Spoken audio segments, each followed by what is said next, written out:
Kesimpulannya ya? Kesimpulannya. Jadi ya, berdasarkan pemeriksaan darah, bahwa Anda terkena leukemia atau kanker darah.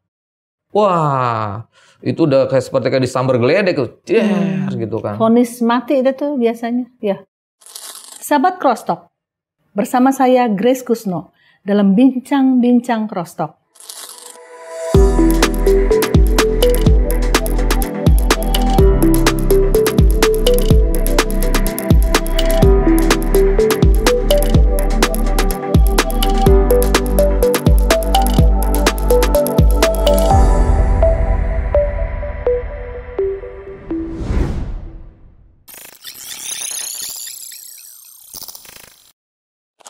Kali ini mengetengahkan tentang kehidupan seorang anak Tuhan yang mengalami mujizat yang luar biasa dalam kehidupannya. Sekali lagi kita diperlihatkan bahwa Tuhan Yesus yang hidup 2000 tahun yang lalu tetap mengerjakan mujizatnya sampai detik hari ini. Banyak kita mengalami berbagai hal yang berbeda-beda. Ada orang yang melewatinya karena perlu bantuan dari dokter medis dan sebagainya. Tapi ada juga yang mengalami mujizat yang supranatural, yang instan. Seperti yang dialami oleh saudara kita, narasumber kita pada saat ini, yaitu Agung.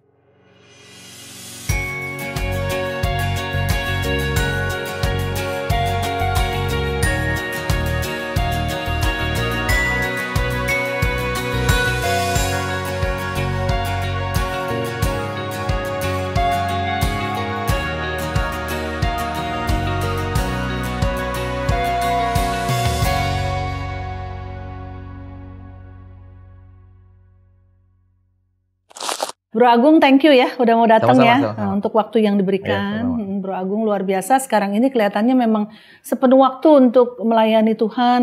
Di kemanapun Tuhan suruh ya. Udah gak kerja lagi di PT, gak kerja lagi untuk hal-hal yang lebih marketplace, sudah mungkin tidak ya. Oke, baik. Bro Agung nih kisahnya inspiratif. Kita khususnya ya, kita mungkin saat ini bicara lebih banyak mengenai sakit penyakit yang pernah dialami. Katanya ini Bro Agung ini mati tapi hidup lagi. Nah, itu yang jarang terjadi itu ya. Oke. Nah, gimana Bro? Kita mulai mungkin dari ini ya, kehidupannya Bro Agung tuh dari kecil sudah kenal Tuhan atau bagaimana? Jadi dari kecil sebenarnya sudah kenal Tuhan. Karena kan orang tua juga Kristen gitu. Tapi intinya waktu satu dia belum mengalami Tuhan itu secara pribadi gitu. Belum ya? Hanya sebagai suatu rutinitas agamawi lah. Agama Kristen sebatas itu aja. Artinya ke gereja tiap minggu? Ke gereja tiap minggu, rajin ke gereja gitu. Tapi belum pertemuan dengan Tuhan tuh belum gitu. Belum ya? Belum, karena hanya ngikut orang tua Kristen kan. Oh gitu. Jadi, ya? Seperti lebih itu. Tradisi ya? Tradisi betul. Tradisi lebih ya? Tradisi. Memang lahir Kristen dan saya otomatis Kristen gitu kan? Iya. Nggak mikir dong ikutin religion apapun gitu, enggak ya selain Kristen. Oke, terus melayani Tuhan juga dari dulu? Tepatnya tahun 2001 udah mulai melayani. Oh, sebagai? Worship leader. Awal sih pendoa syafaat dulu waktu itu di ibadah raya. Jadi kalau ibadah raya itu kan ada perisai doa tuh. Jadi saya doa di belakang mimbar. Jadi doain buat pembicara, worship leader, tim musik semua yang pelayan mimbar khususnya seperti pendoa itu. Syafaat. Pendoa syafaat. Nah, pendoa syafaat. Nah, terus baru kemudian worship leader. Jadi melalui audisi waktu itu. Wow. Audisi. Dari 60 orang, 2 orang lulus termasuk saya. Terus jadi motivasinya apa waktu itu jadi worship leader karena belum kenal sebenarnya Tuhan pribadi? Enggak, waktu itu memang pertemuan dengan Tuhan itu waktu pas saya masih kuliah di Bandung. Gitu. Waktu mau SMA tuh belum. Oh iya. Jadi waktu pas saya kuliah di Bandung itu saya bertemu dengan Tuhan itu tanggal 27 Mei tahun 2000. Gitu. Diingat bener ya. Secara 24 pribadi, tahun lalu dong. Iya, udah lama, cukup lama gitu. Secara pribadi. Karena waktu itu ada salah satu pendeta namanya, saya sebut nama nggak apa ya? Nggak apa-apa. Pendeta Tony Getanos, tapi udah di Amerika dia. Sempat dibilang gini waktu saya masih SMA nih kelas 3. Agung, nanti suatu saat nanti kalau misalnya kamu dipanggil Tuhan, kamu yakin nggak masuk surga? Oh, saya dengan mengatakan dengan yakin, pede gitu kan. Pasti saya masuk surga karena saya Kristen gitu kan. Tapi ada suatu terbesit di hati kecil saya, masa sih saya masuk surga dengan model saya kayak begini gitu loh kan. Emang model apa? Model ya namanya apa, anak masih bocil kayak bocah gitu kan, masih ini ya, masih suka main tuh gimana lah kayak gitu. Belum mantep lah. Belum mantep gitu kan. Tapi di hati kecil saya berkata sama Tuhan, bahkan saya doa, Tuhan kalau memang benar kau juru selamat, saya mau berjumpa dengan kau secara pribadi. waktu itu. Udah, begitu aja selesai doa. Saya kuliah di Bandung. Nah, di situ yang ngalami perjumpaan dengan Tuhan. Oh betul, jadi terjadi ya? Terjadi secara pribadi. Seperti gitu. Gimana contohnya? Bertemu langsung. Jadi waktu pas saya di Bandung tanggal 27 Mei itu tahun 2000 kan saya aktif di Persekutuan Mahasiswa Kristen di kampus IKIP Bandung dulu, namanya sekarang UPI namanya, Universitas Pendidikan Indonesia. Nah, sebelum saya kuliah di situ, nah waktu pas kita ngadain persekutuan doa semalaman waktu itu di sana, kan saya bandel tuh, susah kan diajak kan, paling nggak mau deh diajak kayak gitu-gituan gitu kan. Nah, entah kenapa tiba pas malam itu saya mau. Ini bukan ibadah KKR, hanya persekutuan doa malam, doa semalaman kayak gitu. 15 orang itu, 15 orang aja di dalam kampus, di ruangan salah satu ruang kampus kita pinjem tempatnya di situ. Iseng-iseng aja tuh ngikut. Iya ngikut gitu. Kok mau gitu kan? Kenapa sih juga bingung gitu kalau mau. Dan saat itu peristiwa momen itu saya nggak ketemu sama Tuhan. Gitu. Jadi bukan di event yang besar enggak. Cuman hanya pak musik gitar bolong, bahkan teman-teman pun saya masih hidup. Secara spesifik gimana? Secara pribadinya gimana? Disentuh gitu dengan kehadirannya atau gimana? Iya, jadi waktu itu kan yang pemain musiknya tuh, pemain gitarnya namanya Immanuel. Jadi dia pas waktu nyanyi lagu Sebab Kau Besar, Perbuatanmu Ajaib, itu diulang-ulang. Entah kenapa saya mengalami perkara supranatural. Dan itu kan saya nggak ngerti, belum pernah ngalamin sebelumnya. Nah waktu pas di situ, di Bandung itu tiba-tiba dibukakan mata saya. Itu kan di kampus itu, kan kampus kayak atap seperti ini gitu, terbuka, terbelah dua. Jadi saya bisa melihat langit, bintang, itu posisinya malam. Bisa melihat bintang-bintang di sana. Nah waktu pas terbelah dua gitu, dalam penglihatan itu ya, kata teman-teman saya melihat saya tuh nangis, gitu nangis. Tapi yang saya rasa tuh seneng banget tuh, happy banget tuh, seneng deh pokoknya gitu. Nah, terus tiba-tiba dari langit itu muncul cahaya putih, terang. Nah itu nanti ada sambungannya yang apa yang saya alami di 2022. Cahaya putih terang itu, tiba-tiba ada cahaya putih itu terang itu muncul 4 makhluk, besar-besar, tinggi besar, pakai jubah putih. Satu di depan saya, satu di belakang, satu di kanan, satu di kiri. Ya saat itu karena saya belum pernah ngalamin, saya takut. Salah satu makhluk itu bilang gini, jangan takut. Gitu. Saya baru tahu itu ternyata malaikat. Gitu. Tadi saya nggak tahu kan. Dibawalah saya naik ke langit sama 4 malaikat ini. Dibawalah saya di satu ruangan. Kalau di Alkitab, di Kitab Wahyu itu ada yang 24 tahta itu. Ada tahta besar nanti di mana Kristus di situ akan duduk, dan 24 tua-tua ya kalau di situ, itu menggambarkan pujian penyembahan. Di tengahnya itu ada tabut perjanjian, itu dijaga sama makhluk kerubim kalau di Alkitab, di Kitab Wahyu. Waktu saya ditaruh di sana, itu semuanya kosong, nggak ada siapa-siapa. Makhluk kerubim yang nggak ada, tabut perjanjian nggak ada, hanya 24 tahta kosong sama tahta besar nanti Kristus ada di situ. Dan itu lantainya bagus sekali, marmer. Beda, bukan seperti kayak marmer yang di bumi. Gitu. Saya dibawa ke situ. Waktu saya lihat, saya dijatuhkan sama malaikat di dalam ruangan itu tubuh saya itu hitam seperti ini, hitam. Dari ujung rambut sampai ujung kaki hitam. Dan posisinya saya tidak bisa berdiri, hanya rata dengan marmer. Tidak bisa, wajah itu menengadah itu nggak bisa. Seperti kayak ada yang menekan saya sampai tuh bener nggak bisa berbuat apa-apa. Dan waktu saya lihat tangan saya gini, hitam ini, saya tahu itu dosa. Kalau kita nggak percaya sama Tuhan itu dosa sebenarnya, gitu loh. Karena saya masih meragukan kan, gitu. Akhirnya diizinkan saya ngalamin itu. Sampai waktu pas di ruangan itu, tiba-tiba saya dengar langkah kaki dari depan tahta besar itu, seperti kayak ada gelombang kejut. Ini peristiwa ini nggak akan saya lupakan. Makanya saya ingat betul tanggal 27 Mei tahun 2000. Dan sangat mendetil. Detail gitu. Karena memang ada pesan yang Tuhan sampaikan saat itu di tanggal 27 Mei. Tahun 2000 itu ada benang merahnya dengan yang saya alami waktu pas Tuhan Yesus datang di ruang ICU tanggal 6 September 2022. Pesannya sama, intisarinya sama. Nah, jadi waktu pas Tuhan Yesus datang, saya nggak bisa lihat wajah Tuhan.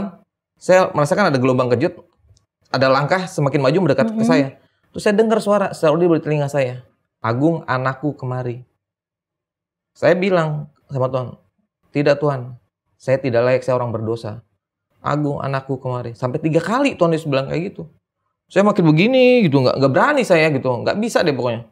Terus tiba-tiba langsung Tuhan rangkul saya. Tahu-tahu kok tiba-tiba ada di belakang saya dirangkul. Bayangin sih orang tertelungkup gitu dirangkul, saya merinding nih kalau cerita kayak gini. Dirangkul terus dia usap-usap kepala saya. Nah terus Tuhan Yesus bilang gini, ceritakan apa yang sudah kamu lihat kepada semua orang. Akulah Yesus, Tuhan Juru Selamat bagi seluruh dunia ini. Dibilang gitu.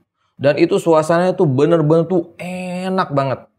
Sampai saya bilang sama Tuhan, Tuhan, saya nggak mau balik, saya mau di sini aja. Terus Tuhan Yesus bilang, belum waktumu nak, kamu harus kembali. Dia selalu panggil saya tuh nak, selalu panggil saya tuh nak. Gitu. Seperti itu. Wow, itu pengalaman yang sangat tidak banyak orang yang mengalami ya. Menurut saya ya, betul-betul supranatural ya. Pasti ada maksud Tuhan lah untuk itu semua. Ada maksud Tuhan. Jadi, nah setelah menerima itu, dalam tanda kutip pewahyuan juga ya itu ya, atau penglihatan begitu kan. Nah, gimana hidupnya Agung sesudahnya? Setelah ngalamin itu. Iya. Nah, jadi dalam proses pengenalan dengan Tuhan, memang saya ngalamin namanya jatuh bangun. Gitu. Jadi nggak langsung seperti jadi manusia super gitu kan. Enggak. Karena itu proses yang mesti diizinkan Tuhan, dibentuk saya lah. Jatuh juga, bangun lagi gitu kan. Sampai waktu pas sebelum saya tadi, nyambungnya tadi ya, saya masih di ruangan itu. Di ruangan yang tadi ada makhluk kerubim sebenarnya. Tidak ada saya lihat.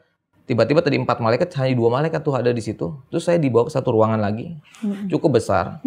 Saya lihat itu, saya dikasih tahu sama malaikat. Itu Petrus, Paulus, Musa, Elisa. Nabi Elisa. Saya dikasih tahu gitu. Nah, di kumpulan orang banyak itu, mereka lagi ibadah tuh. Itu saya lihat satu teman saya yang sudah meninggal. Namanya Oscar, teman SD.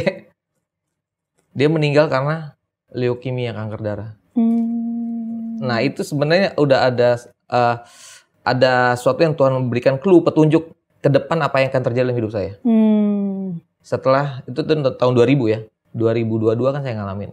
22 tahun kemudian. 22 tahun kemudian. Iya. Udah dikasih clue-cluenya sama Tuhan. Ini saya akan kemana dan gimana, dan Tuhan mau bawa seperti apa. Oke. Gitu. Dan selama tahun 2000 sampai 2022 itu Agung tetap melayani sebagai hamba tuh sebagai pemimpin pujian ya? 2001 tepatnya. Oke. 2001 tuh udah mulai pelayanan. Di situ. Pelayanan pertama sih waktu di Hotel Horizon Bekasi ya.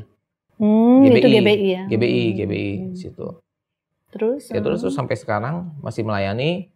Ya waktu pas pelayanan juga banyak lah proses dibentuk sama Tuhan gitu. Iya betul. Ibaratnya waktu pas saya divonis itu juga kan sempat saya juga bertanya sama Tuhan. Saya kan udah melayani Tuhan, tapi kok ngalamin seperti ini. Tapi saya tidak mempertanyakan itu lebih sering kepada Tuhan, enggak. Dan saya nggak mau mempersalahkan Tuhan. Kalaupun ini diizinkan Tuhan terjadi, pasti ada maksud Tuhan. Walaupun saya belum mengerti saat itu. Jadi dari 2000 sampai 2022 itu masih kerja seperti biasa? Kerja. Yang tadi saya bilang itu saya kerja di konsultan ISO itu. ISO, mendalami ISO banget ya? Iya, udah lumayan jadi lah. Konsultan ISO lah ya? Iya, lumayan lah. Seperti. Sampai kemudian terjadi pandemi katanya ya? Iya, pandemi kan banyak perusahaan kolaps tuh. Gulung tikar, PHK semua. Iya. Maksudnya tuh dari 2000 tuh nggak langsung bilang, aduh luar biasa penglihatan ini, saya harus jadi hamba Tuhan, harus jadi pendeta gitu, enggak? Enggak ya? Karena memang waktu kan saya juga masih bekerja sama kuliah juga. Akhirnya saya kuliah teologi juga. Lagi kuliah teologi. Karena kan saya ngambil kelas profesional, kelas malam. Kelas malam, jadi kuliah sambil kerja. Tapi ambil kenapa teologi? Karena pernah dapat penglihatan ini? Iya, salah satunya itu. Salah satunya itu. Oke. Cuman kalau untuk impian jadi hamba Tuhan, pembicara atau gembala, belum gitu.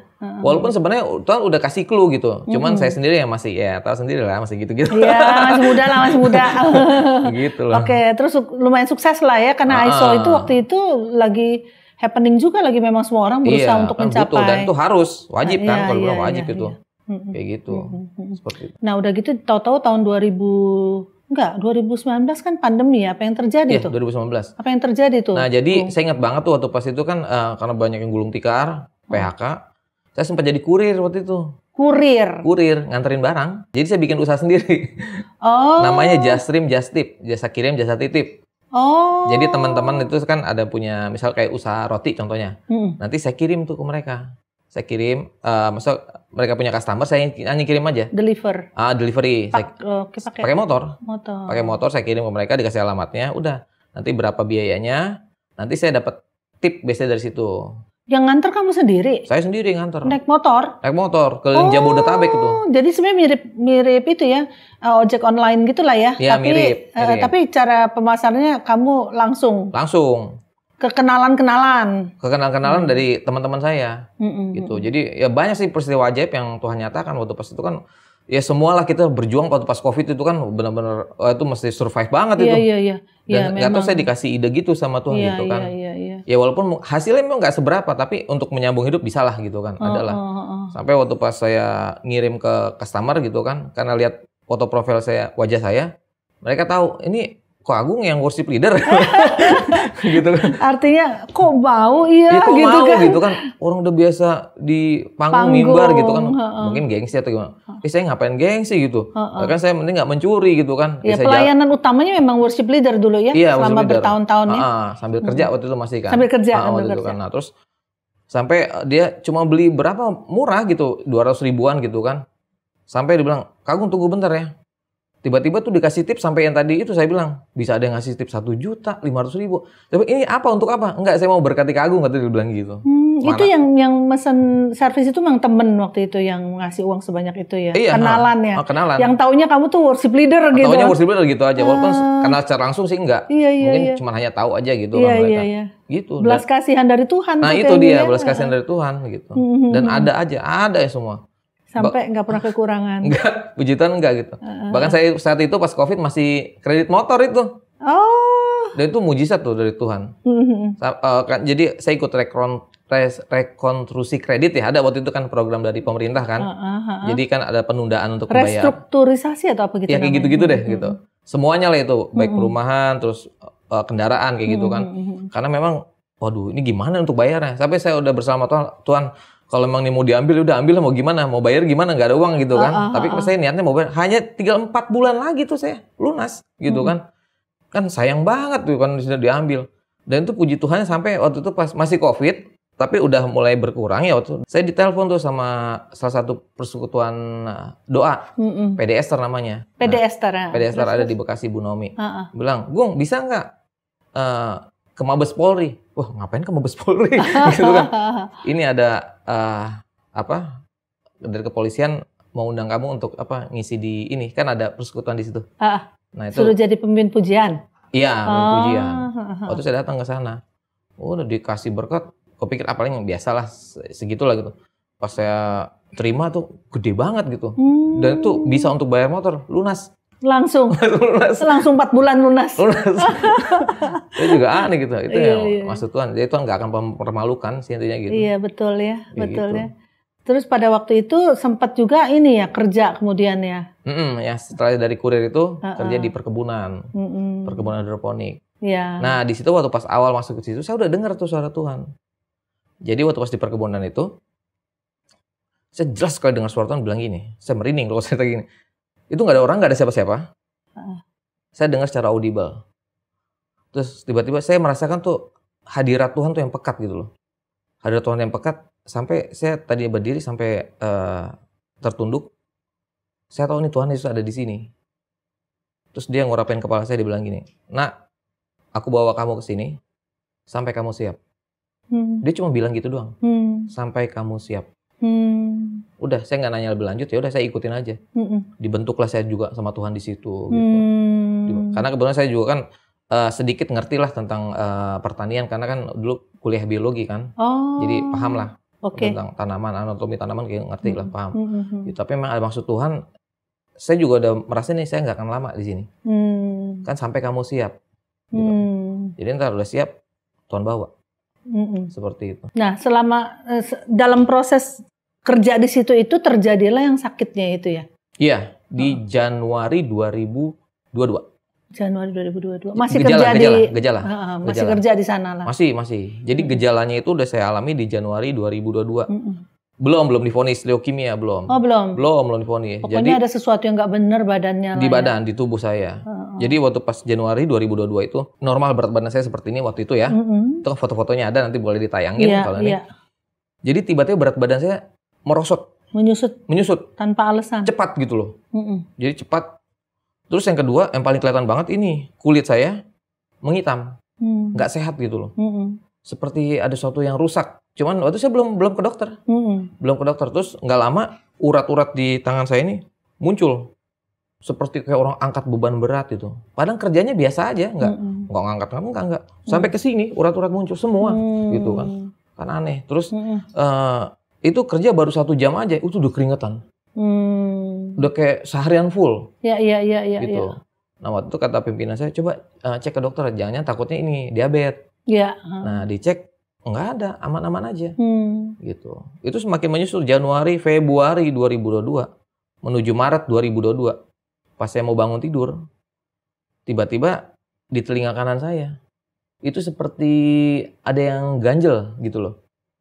Nah waktu itu kan ini apa gitu, nggak enak banget, seperti kayak orang kemasukan air lah, model kayak gitu. Nah akhirnya saya memutuskan untuk ke dokter di THT di Tangerang waktu itu kan, dimasukin alat, dokternya kaget, saya juga kaget, ternyata darah di balik gendang telinga, di balik gendang telinga. Jadi kayak gelembung gitu. Berarti ada pendarahan di dalam. Betul, peradangan gitu kan. Ada gelembung itu kayak mau pecah gitu loh. Dan tuh nggak enak banget. Jadi kan hanya dengar sebelah jadi nggak seimbang gitu kan. Jadi kayak orang gimana gitu. Aneh. Maret itu 2022, April 2022 sampai Mei 2022. Nah sebelum mata saya itu muncul ini di kaki kanan kiri saya. Seperti kayak lebam-lebam. Seperti kayak orang kebentur. 3 atau 4 bunderan kaki kanan kaki kiri. Kalau kita kebentur kan sakit tuh. Ini nggak sakit sama sekali. Muncul begitu aja. Muncul begitu ya, biru-biru. Gitu, biru-biru. Nanti hilang sendiri itu selama 1 bulan. Gitu. Berarti kan ada sesuatu yang apa nih? Nggak benar. Belum. Saya belum ke dokter internis penyakit dalam belum. Akhirnya cek lagi ke dokter waktu pas telinga itu. Kemudian pas saya mau bangun tidur juga, mau berangkat kerja waktu itu. Tiba-tiba mata kanan saya dulu nih. Ada flash cahaya. Oke. Seperti kalau kayak kita di foto itu kan ada flashnya 3 detik atau 5 detik, tapi kan hilang. Iya. Ini enggak, sampai 1 minggu enggak hilang-hilang tuh flash cahaya. Muncullah bintik buram di mata kanan dulu waktu itu, mata kanan. Kemudian enggak lama mata kiri lagi. Ada flash cahaya sama muncul bintik buram. Akhirnya bintik buram itu apa? Menutupi mata kanan, mata kiri saya tidak bisa melihat dengan jelas. Tapi ada bayang-bayang, nggak sampai buta ya? Nggak sampai buta, bisa membedakan warna, tulisan tidak bisa baca. Gitu, karena ditutupi itu kan. Saya pergilah ke dokter di bulan April, Mei, akhir bulan Mei menuju Juni 2022. Akhirnya saya periksa ke dokter spesialis mata waktu itu. Jadi di handle-nya per kasus saja ya, kalau nggak enak ini ya ke dokter ini gitu ya waktu itu ya? Per kasus. Oke. Diperiksa, ditensi mata saya, ditembak, disinar, kayak mesin fotokopi tuh. Sampai 3 kali gitu kan. Kaget dokternya, dokter Widiawati. Kok di matamu ada darah? Di retina. Kan retina kan untuk, kalau di biologi tuh ya, ketika bayangan kita terima, itu kan akan diterima sama retina. Di belakang ada bintik buta. Kalau retina itu kehalang oleh benda atau apapun, itu akan jadi susah melihat. Gitu. Dan yang menghalangi itu darah ternyata. Berarti kan retinanya pecah. Gitu. Kanan, kiri, yang paling parah kanan. Paling parah kanan. Gitu. Akhirnya udah, kamu harus cepat dirujuk nih gitu. Karena kan saya nggak ada asuransi. Zaman dulu saya nggak pernah ngambil asuransi. Nggak pernah ngambil asuransi dan swasta. Udah ada BPJS belum ya? Udah ada. Sudah ya. BPJS sudah ada. Saya punya BPJS. Nah akhirnya terus kata susternya, dok nggak bisa. Nggak ingat karena dokter ingin buru-buru gitu kan. Kan kalau BPJS 1 hari 1 tindakan. Betul. Jadi hari berikutnya baru bisa. Dirujuklah saya ke dokter internis penyakit dalam. Masih di Tangerang waktu itu kan. Diambil dong darah saya. Waktu diambil pertama, hasilnya belum ketahuan. Ambil kedua, itu mulai ketahuan. Tapi belum leukemia. Dibilang saya leukositnya tinggi. Tapi kadarnya belum tahu berapa. Karena kebetulan di Tangerang tidak ada ahli onkologi atau spesialis untuk itu darah ya. Diambil lagi darah ketiga, hasil lab keluar. Itu tepatnya tanggal 8 Juli. Nah jadi waktu pas sebelum hasil lab keluar, itu saya masih pelayanan tuh Kak. Juni, Juli, Agustus 2022. Kemana-mana tuh saya pelayanan keliling. Worship leader dengan posisi mata udah nggak bisa ngelihat dengan jelas. Kulit hitam, dekil gitu. Terus telinga itu juga udah nggak bisa dengar. Darah juga keluar dari hidung, gitu loh. Sampai gembala-gembala yang minta saya untuk ngisi itu, mereka juga udah khawatir. Aduh nanti kalau si Agung meninggal di sini gimana gitu kan. Tapi luar biasanya Tuhan apa? Saya selalu kalau misalnya mau pelayan saya izin sama Tuhan. Karena kan dia yang punya mau, saya harus izin sama dia dong, sama Tuhan Yesus. Tuhan, boleh nggak? Saya jadi merinding. Tuhan, boleh nggak saya melayani engkau? Jalan nak. Dia selalu bilang gitu. Jelas di telinga saya, jalan nak. Itu dengan saya bawa masker oksigen. Ada fotonya tuh saya kasih, masker oksigen. Jadi sebelum saya mimpin pujian, saya hirup dulu oksigen sebanyak-banyaknya. Setelah mimpin pujian, hirup lagi. Sampai yang ngelihat saya udah ketar-ketir gitu kan. Tapi kan saya udah dapat izin dari Tuhan Yesus, tenang aja, nggak akan kenapa-napa kok. Dan buktinya bener aman nggak. Jadi intinya kalau saya tangkap begini, Tuhan mau mempertontonkan kuasanya melalui kehidupan saya, gitu loh. Memanifestasikan kuasanya. Ibaratnya gini, bahasa gampangnya, ini loh anak saya, gitu loh. Jadi Tuhan mau, jadi merinding saya. Ini loh, kan kita di manusia modern saat ini kan, terlalu berpikir secara logis, ya kan. Dengan hal yang real seperti ini, akhirnya Tuhan mau menunjukkan gitu melalui kehidupan saya. Karena waktu itu yang Tuhan mau dari saya apa? Respon saya harus benar di hadapan Dia. Itu dengan kondisi saya belum divonis, waktu itu belum divonis, tapi gejala-gejalanya itu udah ada gitu ya. Masih observasi. Tanggal 3 Juli, saya ingat banget itu, 3 Juli 2022, saya lagi pelayanan hari Minggu nih. Di salah satu gereja di Ancol. Nah, selesai mimpin pujian, masih di mimbar nih. Pemusik udah turun semua, jemaat lagi salam-salaman. Itu dengan kondisi mata tadi nggak bisa lihat ya. Tiba-tiba saya dengar sangat jelas suara Tuhan. Dia bilang gini, serahkanlah hidupmu kepada Tuhan dan percayalah kepadanya. Itu ada di Mazmur 37 ayat 5. Kelanjutannya, maka dia akan bertindak. 3 kali Tuhan bilang, saya tengok kanan, tengok kiri. Nggak ada siapa-siapa. Ini Tuhan Yesus bicara ke saya. Serahkanlah hidupmu kepada Tuhan dan percayalah kepadanya. Ya udah, saya cuman memahami bahwa ini akan terjadi suatu peristiwa di depan saya. Waktu nggak tahu apa, tapi waktunya cepat dan dekat gitu loh. Dan pasti akan terjadi. Ibaratnya Tuhan tuh memberikan kekuatan dalam hidup saya. Jadi saya dikasih modal tuh firman Tuhan itu sama Tuhan Yesus. Gitu. Bayangin saya harus pegang kuat-kuat tuh perkataan Tuhan. Hanya itu yang saya pegang, serahkanlah hidupmu kepada Tuhan dan percayalah kepadanya. Gimana mau percaya gitu dengan kondisi udah kayak gini kan, udah nggak masuk. Jadi benar-benar harus nempel saya sama Tuhan nih, gitu. Harus benar-benar nempel. Kalau enggak, respon saya nggak benar, lewat deh udah gitu kan. Iya. Tepat 8 Juli 2022 hari Jumat, 5 hari setelahnya. Tadi kan udah ambil darah ya. Saya lihat hasil lab, ada note di bawahnya, kecil lagi hurufnya. Saya suruh bacain keponakan saya, apa ini? Kesimpulannya ya. Kesimpulannya. Jadi ya, berdasarkan pemeriksaan darah. Bahwa Anda terkena leukemia atau kanker darah. Wah, itu udah seperti disambar geledek gitu kan. Vonis mati itu tuh biasanya, ya. Iya, ya kurang lebih lah. Kurang lebih. Nggak semua meninggal sih. Dan waktu itu pas dokter saya nangani masih di Tangerang waktu itu kan. Akhirnya saya ke RS lagi, ditemenin kakak ipar saya. Saya dikasih opsi pilihan mau dirujuk kemana, ada 3 rumah sakit waktu itu kan. Jadi yang pertama itu ada RS Darmais, RS Siloam, sama Cipto Mangunkusumo. Ya. Nah akhirnya kita pilih yang di Darmais. Nah waktu dokter saya di Tangerang sampai dia nggak berani gitu mau vonis saya, padahal dia udah tahu ini berdasarkan data medis ya. Akhirnya dia mau ngomong juga tuh pas setelah saya udah mulai recovery, dia bilang tau nggak, saya waktu itu nggak berani loh mau vonis kamu. Padahal hidup kamu terhitung dari 8 Juli 2022. Itu hanya 3 bulan, bahkan kurang dari itu. Dibilang gitu. Nggak berani diomongin ya? Nggak berani jujur ya? Karena takutnya saya makin tambah ngedrop. Karena kalau kanker itu kan yang diserang bukannya fisik aja. Tapi juga psikologis gitu. Itu banget. Iya, dan saya juga terguncang gitu. Kalau ditanya takut nggak sih Kak? Ya takut, siapa yang nggak takut gitu loh. Ibaratnya di pikiran saya tinggal menghitung waktu aja gitu. Ya kan menghitung hari, ada lagunya tuh. Itu tinggal menghitung hari aja gitu. Ibaratnya kalau kita divonis, mungkin teman-teman yang dengerin ini ya. Kalau kita divonis, coba hidupmu hanya tinggal 2 bulan aja, mau buat apa coba? Itu kan waktu yang sangat singkat gitu loh. Mau buat apa? Nah, buat apa? Mau buat apa? Nah itu luar biasanya Tuhan Yesus apa? Iya. Dia pendengarkan suaranya kan sebelum saya divonis kan tadi itu kan tanggal 3 Juli kan, serahkanlah hidupmu kepada Tuhan dan percayalah kepadanya. Jadi saya menyerahkan hidup saya total semuanya. Terserah Tuhan. Mau diambilnya boleh. Mau sembuh pun juga puji Tuhan. Tapi kalaupun mau sembuh, mau buat apa? Kan nggak mungkin sembuh party gitu. Enggak dong. Gitu. Pasti untuk kemuliaan bagi nama Tuhan gitu. Jadi Tuhan kasih tujuan hidup. Setelah itu saya mengerti tujuan hidup saya harus kemana. Tahu nggak, kamu nih pasien yang paling disayang loh sama Tuhan. Nah kebetulan ini anak Tuhan dokternya. Kenapa dok? Itu malaikat tuh udah nempel sama kamu. Saya pikir dokternya dapat penglihatan gitu kan. Maksudnya gimana dok? Malaikat nempel sama saya. Iya, kamu tuh tinggal dibawa aja. Gitu.